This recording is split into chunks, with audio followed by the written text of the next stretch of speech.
రేసీను అయిపోయాడా?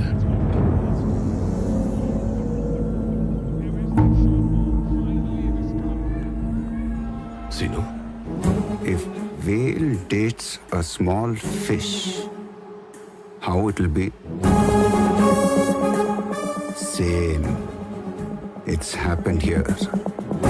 ఎవడ్రా? This is Mahesh reporting from Chapalapura Beach, sir. మీరు పంపించిన చేపలన్నీ వచ్చాయి సార్. వాటిని నీట్గా కట్ చేసి డ్రెస్సింగ్ చేసి ఆరేస్తాను. ఈ చేపలు మీ ఇళ్లలో అక్వేరియంలో ఫిష్ పాండ్లో పెంచుకోవడానికి పనికొస్తాయి సార్. పాపం ఇలాంటి వాటిని సముద్రంలో ఒక వేటకు పంపించకండి, తిరిగి రావు. ఎందుకంటే అక్కడ నాలాంటి తిమింగలాలు ఉంటాయి. I'm away!